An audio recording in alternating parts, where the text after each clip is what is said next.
everyone, welcome to a new season of the Toby Fusika podcast. It's our first episode, and I'm your host, Toby Fusika. Today we have an amazing guest with us today. I hope you're as excited as I am. I'd like him to introduce himself. Yes, I'm not going to do the introductions. So, hi, stranger. Stranger. Hello, everybody. I'm Tosin Olabode. I'm excited to be here. We're excited to have you too. This season of the podcast, we're going to be having guests that are coming on to speak on different and diverse topics, and I'm particularly excited. So Tosin is here today, and he's going to tell us what he does, and then we'll get into the conversation. So, what do you do? Yeah, so I'm a digital wellness educator. Essentially, I just help people build balance between their online and offline lives such that they're able to be productive in their technology usage while staying healthy. So it shouldn't be a competition between your productivity and your health. Both can coexist. Okay, so you help people with managing like screen time, phone time, and all of that, right? Essentially, yeah. Okay, so one of the things I have noticed over time is how people's phone usage and screen time affect like their personal relationships. I've seen videos where people would go out to like restaurants, and then they'll be having like a meal together, and then one person is on their phone like throughout. They're not paying attention to what the other person is saying, or even if they're in a group, one person is just in one corner, using their phone, not being fully in that moment. Yeah. How do you think technology usage is like affecting people's personal relationships? There's actually a term for what you just described right now. It's called phobing. The idea of using your devices while in interaction with other people. Okay. The problem with screen time, or in the way that screen time affects people, is not the screen time in itself. Okay. It's excessive screen time. It's unstructured screen time. So there's a principle that I teach, is the concept of intention and attention management. The idea that you know your why and your what of what you want to do. And so, for example, you mentioned about how friends are hanging out, for instance. Yeah. And so the intention therein is to bond with your friends, not be with your device. And so if you're using your device at that point in time, it becomes an issue because it gives room for distraction.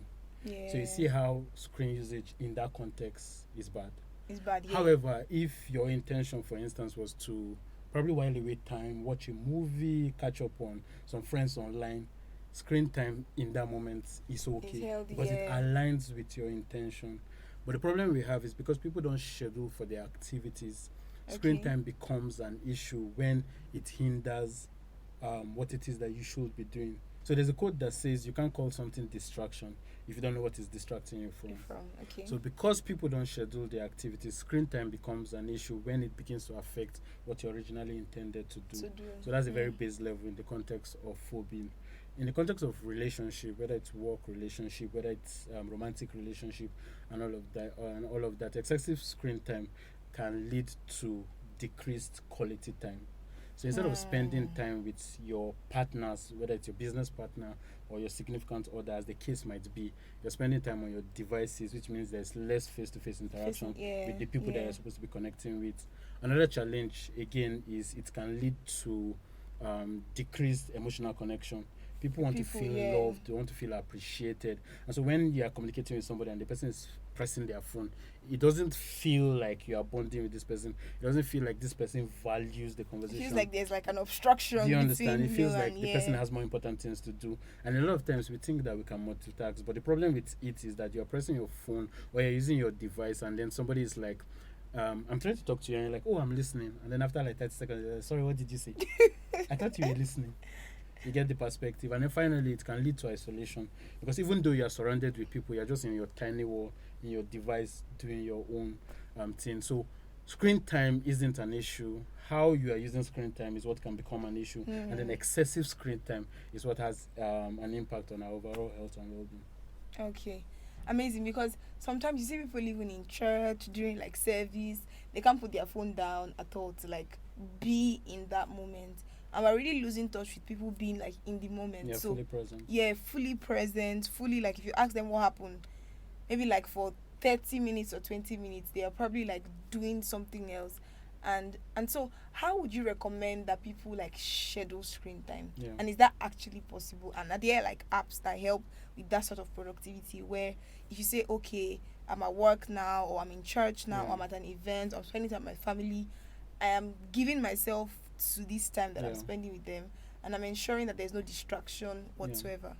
Yeah, there are a lot of apps that can help with that, but I'm not a very big fan of using technology to help our well-being. The reason is because if we don't build Okay. discipline, technology is within our control. So the same Yeah, energy you so used to, it still boils down do you to understand? So self it's discipline. it's important, because an app, for instance, is the forest App. app.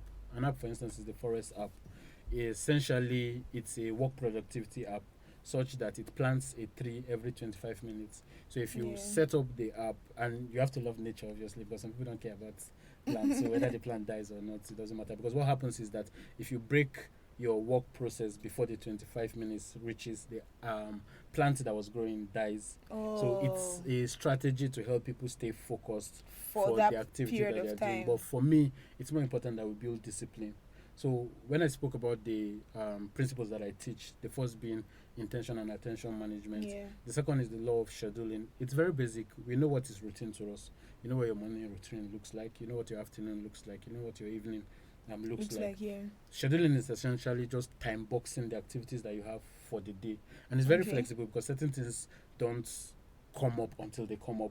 So we're not saying that Yeah. it's very rigid. This is what I have to do. If something else comes up and Comes you up, need you to can. adjust, it's fine. Yeah. But what time boxing does is that it helps you know what you should be doing. The beauty of knowing what you should be doing is that once you know what you should be doing, you know what you shouldn't be Not, doing. yeah. And so if you know between 2 and 3 I should be spending time with family, for instance, Mm-hmm. that time is for family. If you know between 3 and 4 I should be spending time doing a project, that time is dedicated to that project. Yeah. The advantage of scheduling in this way is that when you are doing family time, all work related apps, the notifications are put off. Yeah. So they don't come to distract. Because what happens a lot of times is it's innocent. You're doing a particular stuff and then one message just pops up and you're like, let me check it very quickly. 3 hours has passed. You From can't that, remember you what you were open to doing another one, yeah. originally. Yeah. So the idea is that when you are doing between now 3 and 4, when you are now doing productive work, it means that family apps, social media apps that have nothing to do with work should be put down. So because again you know that this time has been dedicated to this task, you are not feeling anxiety of like, oh, let me what else. check what's Do you happening, understand? Because you know what's there's going another on. time that has been dedicated to that. Because we don't build these structures, once you put off your notification, you can't focus on your work because you're thinking, what if I've gotten a message? Yeah. But if you know that you've scheduled the time for it, then you know you can easily come back at the particular time, check everything, and check deal it. with So it, for yeah. me, the easiest answer to this is to build discipline and then build a structure around that discipline. And then finally, the law of traction and distraction. Traction is anything that aligns with who you are and want to be.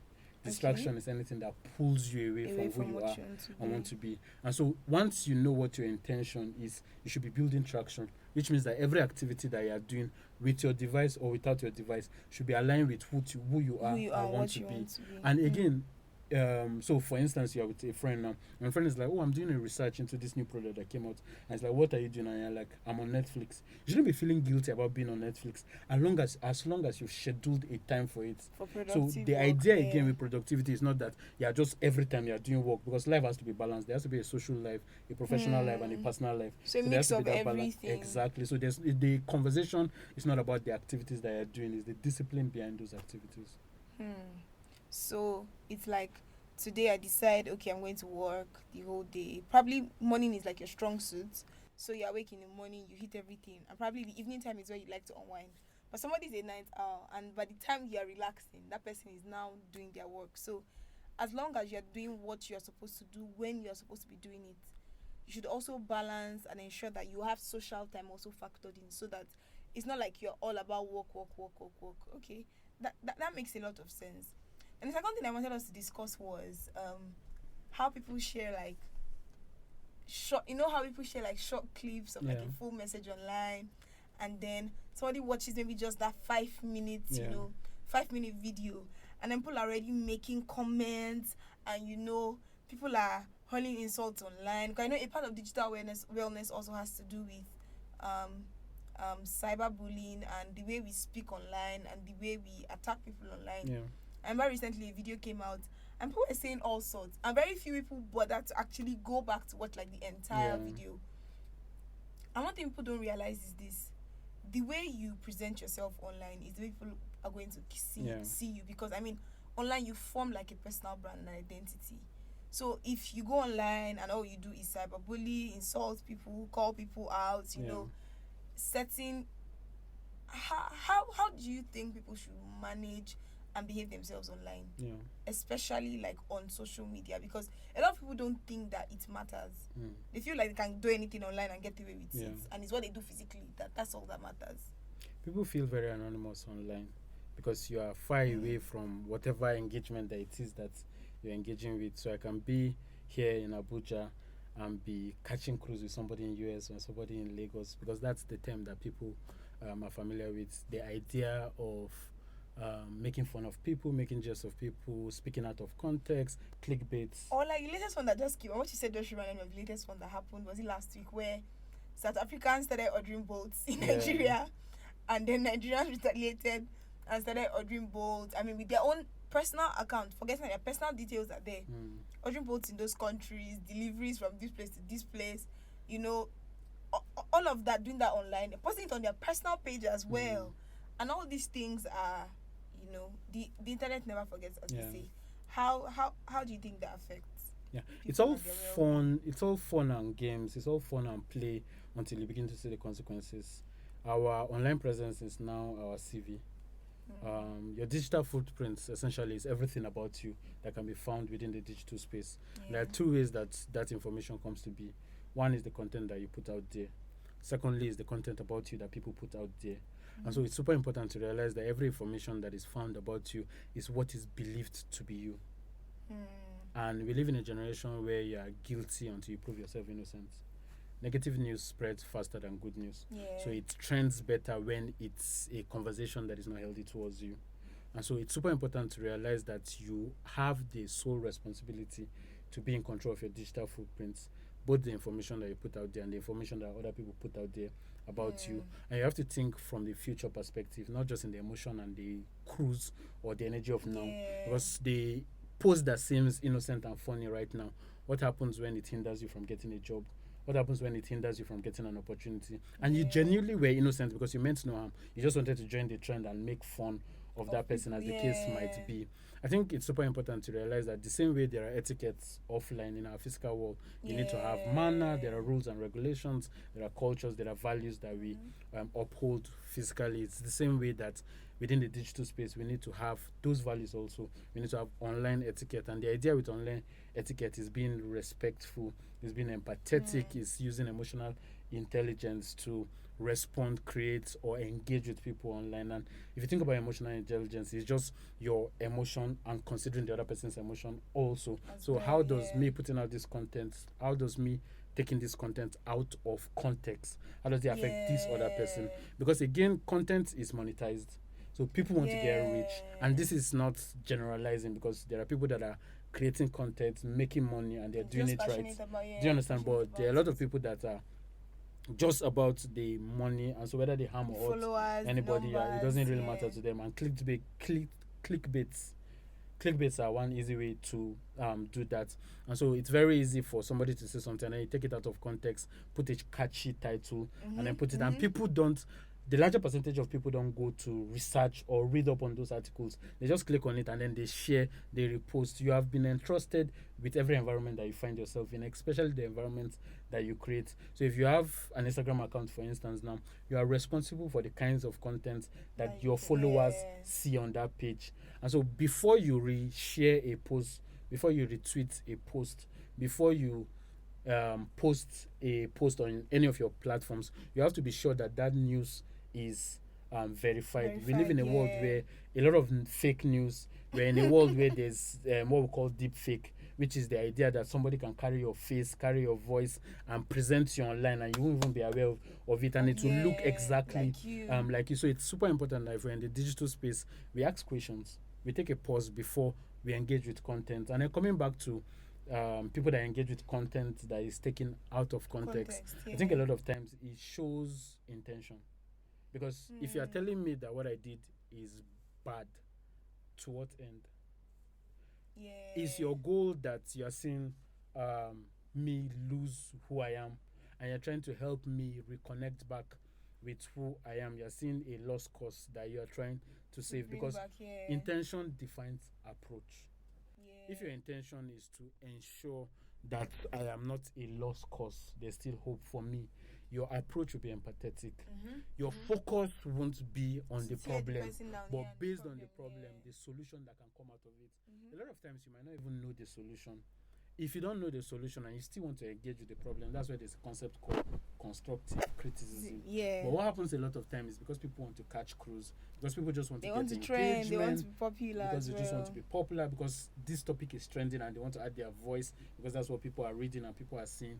They just engage with content, share things out of context, because it's very easy to say there's a way you can say a particular word, and the tone that you use, the same word, it will mean two different things. Yeah. And so it's very easy for the message to be turned. You can turn any message to anything that you want it to be, and people will believe it. Yeah. And so if your intention isn't healthy, if your intention isn't holistic, if your intention isn't genuine, then that's the kind of results you begin to see within the digital platform. People engaging with content that they don't have full context of.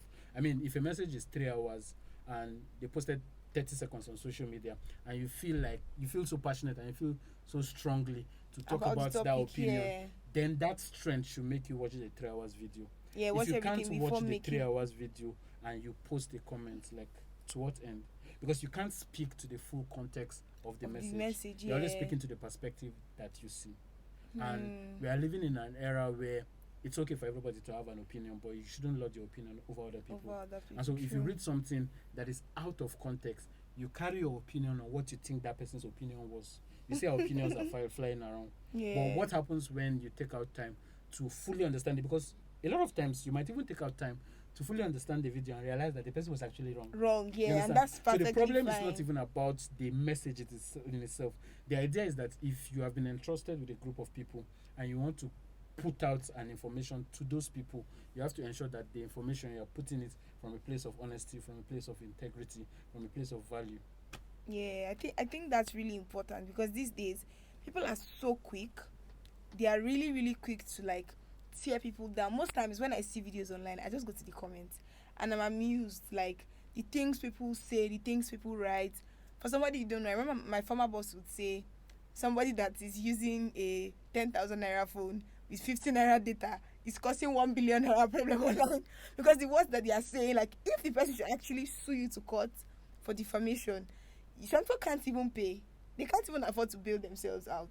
But the things they say online, you would actually think that, they understand the why, the what, the how. I think that at the end of the day, there should be guidelines that people follow with the way they conduct themselves online. So in final words, what would you say generally should be a rule of thumb for everyone as they use, like, social media, as they engage online, as they're also good digital citizens, as I know that they are called? How should we conduct ourselves online, with the way we use our phones, with the way we use technology, and the way we engage with people? Yeah, so it goes back to the initial principle that I shared, which is the context of intention and attention management. Your why and your what defines your intention, and then your how defines your attention. The idea with attention is that it helps you observe and evaluate what it is that you've said is your why, what it is that you said is your what. Am I achieving this? That's where the law of traction and distraction comes into play. Because if your intention is A, B, C, and then your how observes that you're not doing A, B, and C, it means that distraction has come in. If you check your how and you're doing A, B, and C, it means that you're gaining traction, because you're doing what aligns with you or who you want to be. Now, the reason why intention matters a lot is because you realize that you don't even need to be on all social media platforms to begin with. Because your intention should define the platforms that you join.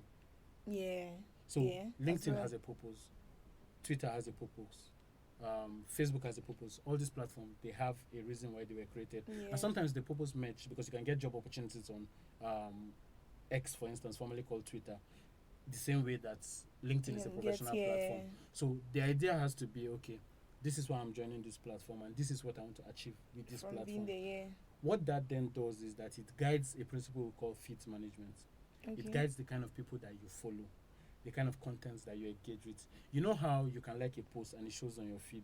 So if I'm following you because you liked this post, the algorithm is designed in such a way that if we are similar, we should be liking the same thing. Yeah. Because again, the more time you spend within these platforms, the more money these guys are able to make at the end of the day. So the number one principle is to be intentional. Know your why. Like, why am I on this platform? So I've decided to join this platform. Once you know your why, ensure that you are constantly observing to make sure that you're achieving that why. Because if you define it in all truth and honesty, a lot of people that catch cruise shouldn't be catching cruise. Because it doesn't align with who they are and want to be. They just want to be petty, look for trouble, gain clouds, Do you understand? increase their followers. They don't have there's no genuine need to do all that. Except if that was your intention of joining the platform. Because there are actually platforms, there are actually accounts that are created just to look for trouble. So those people are achieving their intention, to be fair. Because that's what they plan to actually do. So unless you too, in creating your account, that was what you planned to set achieve, out to do, then you should be intentional and ensure that you're observing if you're achieving those intentions. And then in the context of feed management, because for instance, if my goal is to be all about football, know everything about football, the kinds of people I'm following, the kind of engagements that I'm doing should be more football related than it is music. Because music is not my top passion. It doesn't mean that your page is filled with only football. Obviously, you have a life, and so there should be other perspectives. It's just that you should curate your page to align with who you are and want to be. Because once you are doing that, your energy is more focused, more productively, because the kinds of content you see are the kinds of contents that align with who you are. There are different types of content online that people don't know exist.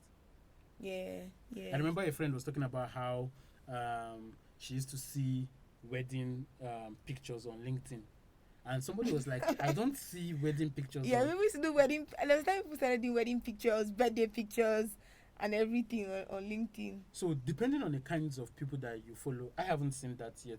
The person that was talking hasn't seen that yet. Depending on the kinds of people that you follow, because there are people that are both have one account for their professional, social life, and all of that. There are people that is strictly professional life.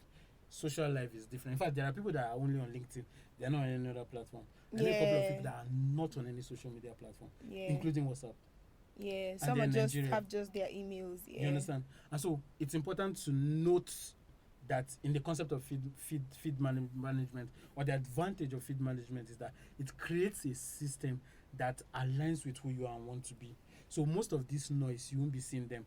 Unfortunately, the way X, for instance, is that in that your For You page, it shows you information that whether you want to see or you don't want to see, and all of that. It shows a lot of information. I think Instagram even has that too. It's not tell you suggested for you, like, do you want to follow? So you follow? can say you don't want this kind of content, and then it takes note of that because it doesn't want to push you away. I'm saying this to say because there are things that are within your control. There are things that are outside your control. Your control as well, And so the things that are within your control is creating your platform and building your identity in such a way that you are giving value to everything that you're doing online. The things that are outside your control are other people and the kinds of information that they share and all of that. And so the idea with feed management is that if you structure your page, the kinds of people that you follow, you can to an extent control the kinds of content that you see. So most of this noise, most of this unnecessary gossip, most of these attacks and insults, you will not necessarily find them on your page. And even if you find them on your page, because they don't align with who you are and want to be, you won't engage with them. Somebody says if you don't have anything good to say, keep quiet, Abi. If you don't have a positive value to give, you don't have to post. You see a comment and you cracked your head and everything you want to say is negative. Like, you don't have to post it. It's like our physical life. There are certain people that you see and the person is vexing you. Like, do you go and approach the person and say you're vexing me? You understand? So, but it's the same thing with the digital Or you want to slap them or beat them up or something like that. You don't have to engage because the basic definition for mental health, for instance, is our ability to think, our ability to feel, and our ability to respond to life's situation. So it shows a stable mental health when you are able to respond in the way that you should respond to certain situations and not respond to everything. Do you understand? Not react to everything. The difference between responding and reacting is that one takes the time to pause, reviews all the possible options, and brings out the best outcome, while one has acted already before even thinking. So that's the idea. Wow, interesting. Thank you so much for sharing with us today. And I'm sure that we really learned a lot. We can follow you online on Instagram. I'm everywhere. I'm on all the platforms. Yeah. Okay. At Doing Healthy Africa, right? Yes. Doing Healthy Africa on Twitter, on Instagram, on YouTube. to learn more about digital wellness and how to conduct yourself online. I think it's very important because how we have physical, mental, social, emotional wellness, digital wellness is becoming a priority because a lot of people are getting stressed out, burnt out, depressed, anxious with their tech usage. So I think that balance is very important and very paramount now. Thank you so much for being here with us. Thank you for sharing with us. And with that, we've come to the end of today's episode. Please like, share, leave a comment, share to your friends, and repost online. I'll see you in our next episode. I remain Toby Fusika. Have a lovely day ahead. Bye.